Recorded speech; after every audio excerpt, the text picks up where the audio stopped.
It was the darkest period in Indian democracy. A blot. यानी हमारे लोकतंत्र पे एक धब्बा। लोकतंत्र के लिए खौफनाक सपने जैसे काले अध्याय, काला दिन। भारत के इतिहास का सबसे काला दिन कहा जाता है। किस पीरियड की बात हो रही है? ये टाइम था इंडिया में इमरजेंसी का। ये वो टाइम था जब पूरा देश एक इंसान के इशारे पर चलता था।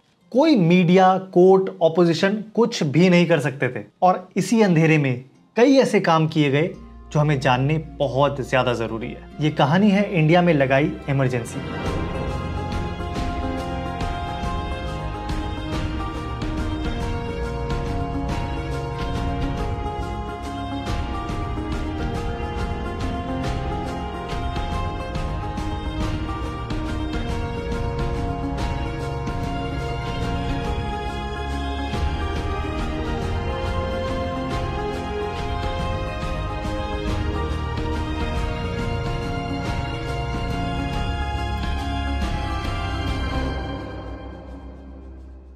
अब ये वो टाइम था जब लाल बहादुर शास्त्री इंडिया के पीएम थे और इंदिरा उनके कैबिनेट का हिस्सा थी as information and broadcasting minister. तब तक इंदिरा की आइडेंटिटी सिर्फ पंडित नेहरू की बेटी के तौर पे थी और खुद की कोई अलग पहचान नहीं थी। अब लाल बहादुर शास्त्री इंडिया पाकिस्तान वॉर के बाद ताशकेंत गए थे एक तरीके के शांति समझौते पर साइन करने के लिए, लेकिन ताशकेंत डिक्लेरेशन साइन होने के बाद उसी रात शास्त्री जी की डेथ हो जाती। प्रधानमंत्री लाल बहादुर शास्त्री का ताशकंद में निधन हो गया।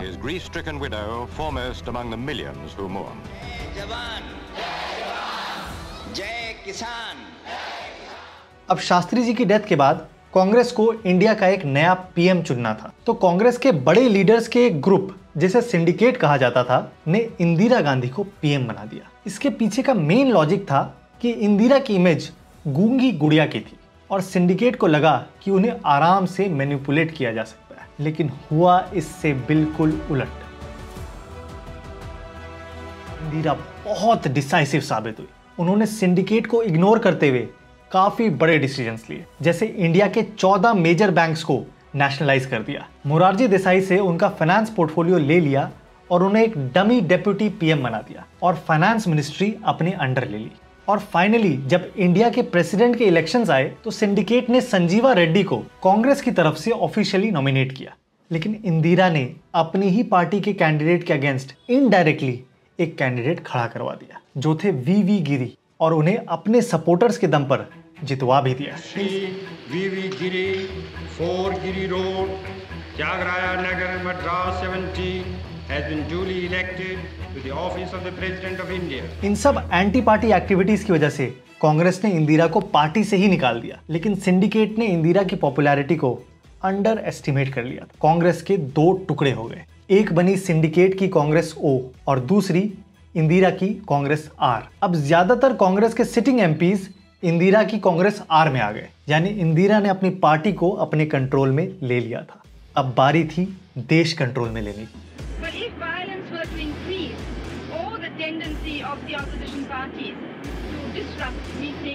तो इंदिरा ने लोकसभा के इलेक्शंस शेड्यूल से 1 साल पहले ही करवा दिए और 1971 के इलेक्शन में इंदिरा ने अपना फेमस स्लोगन दिया, गरीबी हटाओ, जिसकी वजह से वो भारी मेजॉरिटी के साथ लोकसभा में वापस एज पीएम आ गई। गूंगी गुड़िया अब इंडिया की आयरन लेडी बन चुकी थी।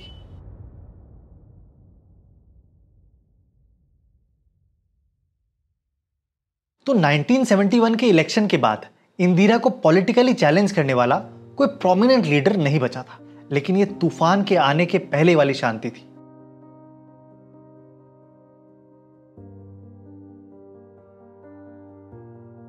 अब ये बात समझनी जरूरी है कि इंदिरा गरीबी हटाओ के नारे पर जीत कर आई थी, लेकिन पब्लिक लाइफ में करप्शन और लाइसेंस राज की वजह से भारत में गरीबी बहुत सीरियस लेवल्स पर थी और देश के अलग अलग हिस्सों में आंदोलन शुरू होने वाले थे। पहला सिग्निफिकेंट आंदोलन शुरू हुआ गुजरात में। वहां के स्टूडेंट्स ने मिडिल क्लास पर टूटे इकोनॉमिक क्राइसिस और रैम्पेंट करप्शन के खिलाफ यह आंदोलन छेड़ा था। और इसका स्केल कितना बड़ा था इस बात से समझो कि सेंटर को गुजरात की स्टेट गवर्नमेंट डिसॉल्व करनी पड़ गई और स्टेट में प्रेसिडेंट रूल लगा दिया गया। उसी बीच स्टार्ट हुआ बिहार में जयप्रकाश नारायण यानी जेपी का आंदोलन। एक नए समाज की रचना के लिए एक ऐसी क्रांति की आवश्यकता है जो संपूर्ण भी हो और समग्र भी।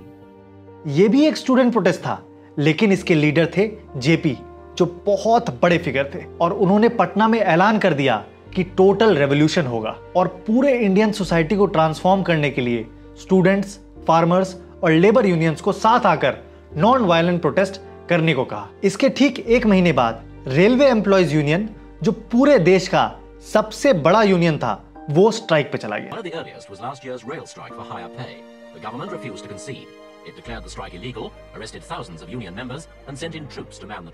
यानी दुनिया की सबसे बड़ी रेल सिस्टम अचानक बंद पड़ गई।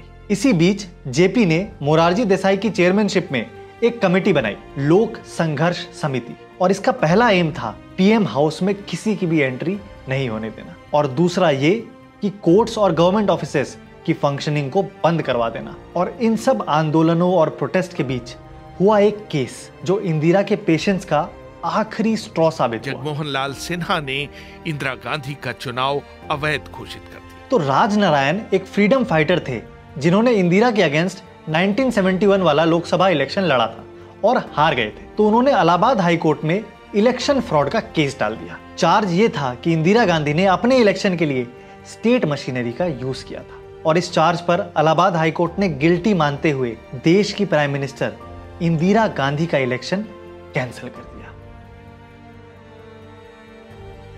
और साथ ही अगले 6 सालों तक इलेक्शन लड़ने से बैन कर दिया। इंदिरा ने इस जजमेंट को सुप्रीम कोर्ट में चैलेंज किया, लेकिन सुप्रीम कोर्ट ने भी इलाहाबाद हाई कोर्ट के इस वर्डिक्ट को सही माना।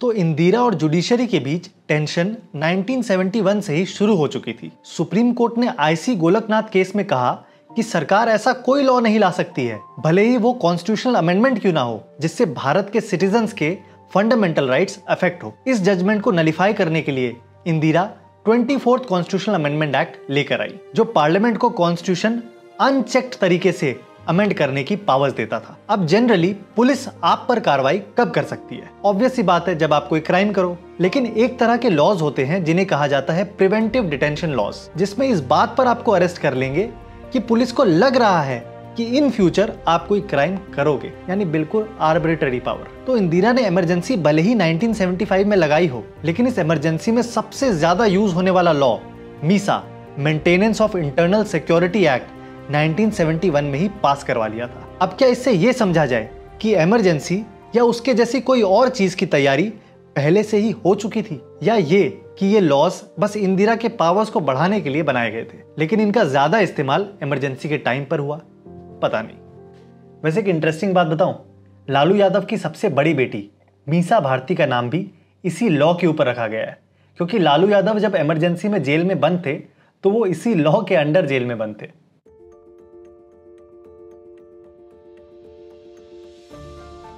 तो टाइम्स ऑफ इंडिया में एक ऑबिचुअरी छपी, democracy, beloved husband of truth, loving father of liberty, brother of faith, hope and justice, expired on June 26, 1975।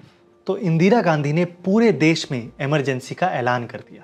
सरकार ने इसका रीजन दिया कि इंडिया की सिक्योरिटी को खतरा है। हाल ही में पाकिस्तान के साथ युद्ध खत्म हुआ है और ऑयल क्राइसिस और ड्रॉट की वजह से इंडिया की इकोनॉमिक कंडीशन भी खराब है और देश में इंटरनल डिस्टर्बेंसेस फैल गए हैं। कहा जाता है कि इमरजेंसी लगाने का सजेशन इंदिरा के कुछ वफादार लोग, जैसे उनके बेटे संजय गांधी और वेस्ट बंगाल के सीएम सिद्धार्थ शंकर रॉय का था। इस इमरजेंसी के लिए कॉन्स्टिट्यूशन के आर्टिकल 352 का यूज किया गया, जिससे प्रेसिडेंट इंटरनल इमरजेंसी लगा सकते हैं। और प्रोसीजर के हिसाब से पीएम इंदिरा गांधी के रिकमेंडेशन पर प्रेसिडेंट फखरुद्दीन अली अहमद ने 25 जून 1975 को रात को 12 बजने के कुछ ही मिनट पहले इमरजेंसी इंपोज कर दी। इस देश के साथ आजादी मिली तो आधी रात के वक्त, देश में इमरजेंसी लगी तो आधी रात के वक्त। राष्ट्रपति जी ने आपातकाल की घोषणा की है। लोग इस बात पर प्रेसिडेंट फखरुद्दीन अली अहमद को क्रिटिसाइज भी करते हैं कि लगता है उन्होंने नींद में ही बिना पढ़े इमरजेंसी के पेपर्स पर साइन कर दिया था, क्योंकि प्रेसिडेंट कोई रबर स्टैंप नहीं है और उनके पास उस डॉक्यूमेंट को नहीं साइन करने के भी कई ऑप्शंस थे, लेकिन उन्होंने ऐसा कोई ऑप्शन नहीं टटोला और एक साइन से दुनिया के सबसे बड़े लोकतंत्र की हत्या कर दी गई।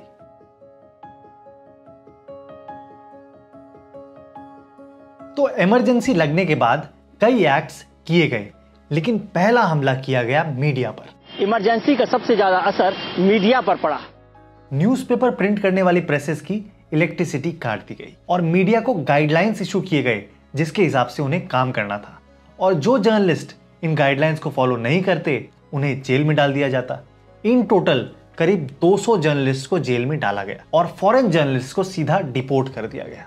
इंडियन एक्सप्रेस के एडिटर ने 28 जून के एडिटोरियल में कुछ भी नहीं लिखा और ब्लैंक पेज प्रोटेस्ट में छाप दिया। यही काम द स्टेट्समैन ने भी किया। जो न्यूज़पेपर सरकार की बातें नहीं मानते उनके न्यूज़ प्रिंट्स, यानी जिस पेपर में न्यूज़पेपर छपता है उसकी सप्लाई सरकार रोक देती। यानी मीडिया हर तरह से सरकार के कंट्रोल में आ गया। अब दूसरा नंबर था हर उस आवाज का जो इंदिरा के खिलाफ उठ रही थी। देश भर के सारे बड़े लीडर्स को प्रिवेंटिव डिटेंशन लॉज में जेल में डाल दिया गया, जैसे विजय राजे सिंधिया, जयप्रकाश नारायण, मोरारजी देसाई, चरण सिंह, जॉर्ज फर्नांडिस, अटल बिहारी वाजपेयी, लाल कृष्ण आडवाणी, अरुण जेटली, गायत्री देवी, लालू यादव, नीतीश कुमार, मुलायम सिंह यादव, शरद यादव, रामविलास पासवान, राज नारायण और भी कई लोग। हाँ, लेकिन मोदी जी कभी जेल नहीं गए।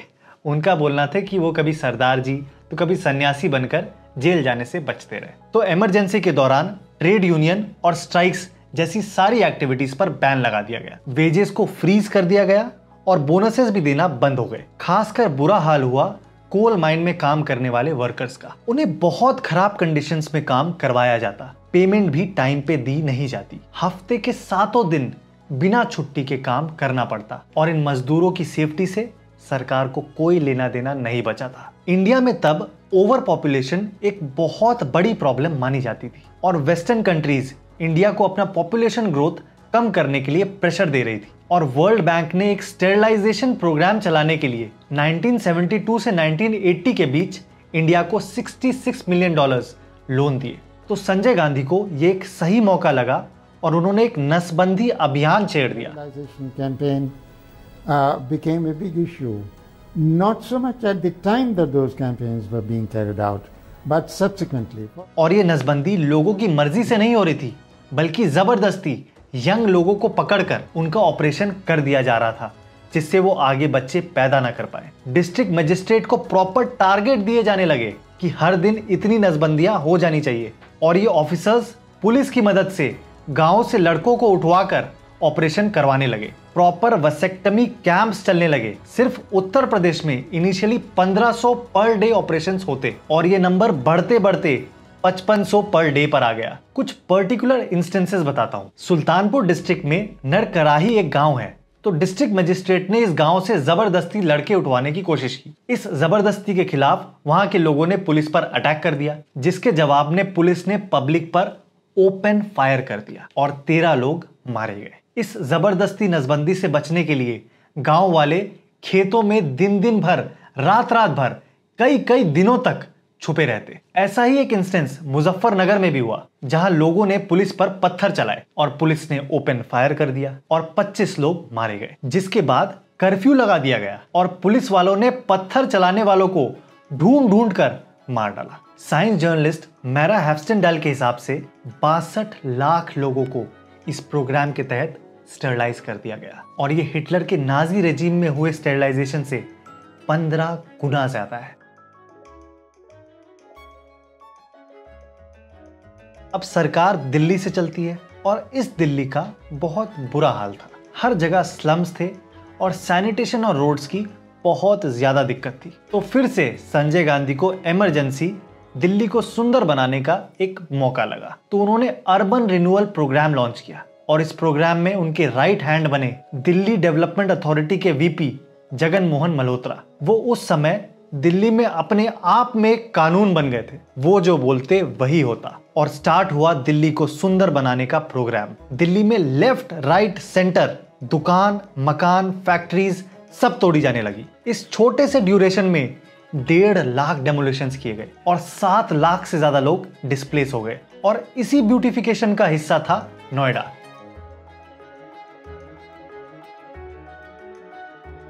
तो संजय गांधी चाहते थे कि दिल्ली की सारी पॉल्यूटिंग इंडस्ट्रीज दिल्ली और यूपी के बॉर्डर पर शिफ्ट कर दी जाए, तो सब कोई एक सूटेबल साइट ढूंढने में लग गए। एक पर्टिकुलर फ्राइडे को संजय गांधी को एक सूटेबल एरिया के बारे में बताया गया और संजय ने कहा मंडे से काम शुरू हो जाना चाहिए। तो मिनिस्टर्स और ऑफिसर्स आपस में बातें करने लगे कि किसानों से जमीनें एक्वायर नहीं की गई है, लोकल लोगों को कोई नोटिस इशू नहीं किया गया है। तो संजय ने बीच में इंटरप्ट करते हुए कहा मंडे को बुलडोजर आ जाएंगे और काम हर हाल में मंडे को ही शुरू होगा।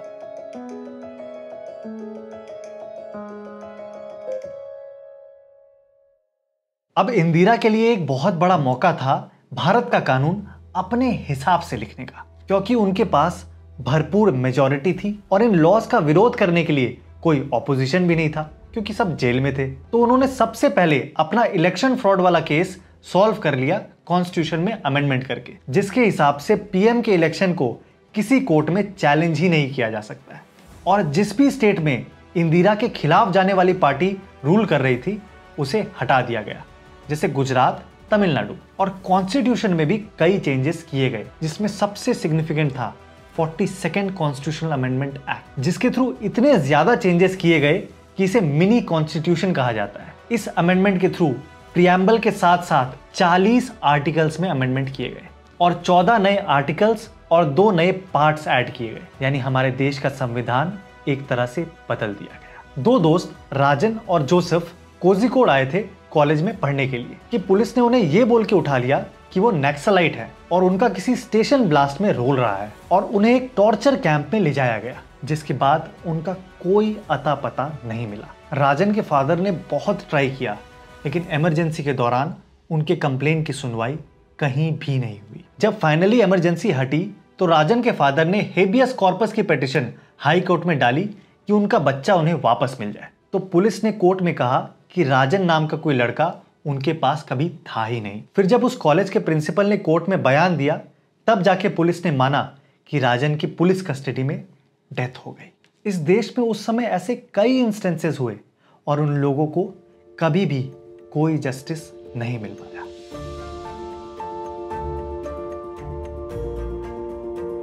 अगर इंदिरा गांधी इमरजेंसी के दौरान इतनी पावरफुल हो गई थी तो उन्होंने इमरजेंसी हटाई क्यों, और हटाने के तुरंत बाद इलेक्शंस क्यों अनाउंस कर दिए? क्या वो कॉन्फिडेंट थी कि वो ये इलेक्शंस जीत जाएंगी?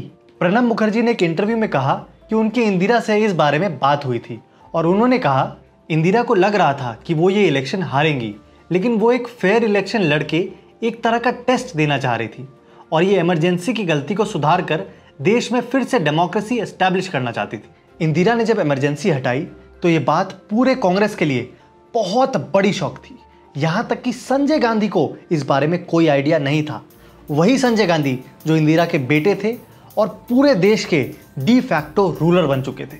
इंदिरा ने जनवरी 1977 में नए इलेक्शंस की अनाउंसमेंट करी और कई ऑपोजिशन लीडर्स को जेल से छोड़ दिया, लेकिन इमरजेंसी हट जाने और इंदिरा के पीएम पोस्ट छोड़ देने के बावजूद कई लीडर्स जेल में बंद रहे।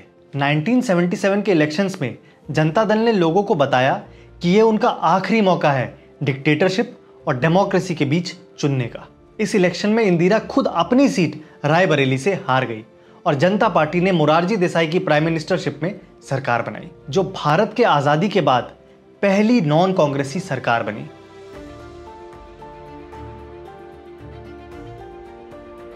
जनता दल की सरकार ने इमरजेंसी की निशानियों को मिटाने की कोशिश की और साथ ही इंदिरा गांधी से बदला लेने की भी। सबसे पहले लाया गया 43rd कॉन्स्टिट्यूशनल अमेंडमेंट एक्ट, जिसका एम था इंदिरा के 42nd कॉन्स्टिट्यूशनल अमेंडमेंट को नलिफाई करना। जैसे सुप्रीम कोर्ट और हाई कोर्ट के सरकार के एक्शंस को रिव्यू करने की पावर को रिस्टोर किया गया। पार्लियामेंट को एंटी नेशनल एक्टिविटीज से डील करने के लिए जो आर्बिट्ररी पावर्स दी गई थी वो हटाई गई और उसके बाद लाया गया 44th कॉन्स्टिट्यूशनल अमेंडमेंट एक्ट। इसका एम था कि सिर्फ एक इंसान के चाहने से दोबारा इस देश में कभी इमरजेंसी ना लग पाए। तो इमरजेंसी लगाने के प्रोसीजर को बहुत डिफिकल्ट बना दिया गया। आर्टिकल 352 में इंटरनल डिस्टर्बेंसेस को हटाकर अब इमरजेंसी सिर्फ वॉर, एक्सटर्नल एग्रेशन और आर्म्ड रेबेलियन में लगाई जा सकती थी। और इमरजेंसी में भी फंडामेंटल राइट्स जो आर्टिकल 20 और 21 में दिए गए हैं वो सस्पेंड नहीं होंगे। और प्रेसिडेंट ऑफ इंडिया सिर्फ तभी इमरजेंसी लगा सकते हैं जब पूरी कैबिनेट रिटर्न में ऐसा करने के लिए बोले, और लोकसभा की एक स्पेशल मीटिंग बुलाई जाएगी जो अगर इमरजेंसी लगाने से मना कर देती है तो इमरजेंसी नहीं लगेगी और इमरजेंसी लगाने के डिसीजन को कोर्ट में चैलेंज भी किया जा सकता है। यानी समरी में बात यह है कि इंडिया में इमरजेंसी जैसी कोई भी चीज करना अब बहुत मुश्किल है। इसके अलावा जनता दल की गवर्नमेंट ने इंदिरा को अरेस्ट भी करवाया, लेकिन अरेस्ट करने की एक्साइटमेंट में केस को अच्छे से प्रिपेयर ही नहीं किया और सिर्फ 24 घंटे के अंदर बेल देनी पड़ गई। ओवरऑल ये कोalition की सरकार इतनी कमजोर थी कि अपना पूरा टर्म भी कंप्लीट नहीं कर पाई और 1980 में फिर से इलेक्शंस करवाने पड़े और वही इंदिरा गांधी जिसने इंडिया की डेमोक्रेसी का ब्लैक चैप्टर लिखा था वापस चुनकर प्रधानमंत्री बनी। तो ये थी इमरजेंसी की पूरी कहानी। इस वीडियो को एंड तक देखने के लिए थैंक यू। मैंने ये वीडियो बनाते समय इस बात का ध्यान रखने की कोशिश की कि उस समय जो डिसीजंस लिए गए वो आखिर क्यों लिए गए वो भी आप तक पहुंचाऊं, क्योंकि पीछे मुड़ के एनालाइज करना बहुत ईजी होता है, लेकिन साथ ही उस समय जो गलत काम किए गए उसे जस्टिफाई करना बिल्कुल भी सही नहीं होगा। और इस हिस्ट्री लेसन से हमें समझ में आता है कि एब्सोल्यूट पावर करप्ट्स एब्सोल्यूटली।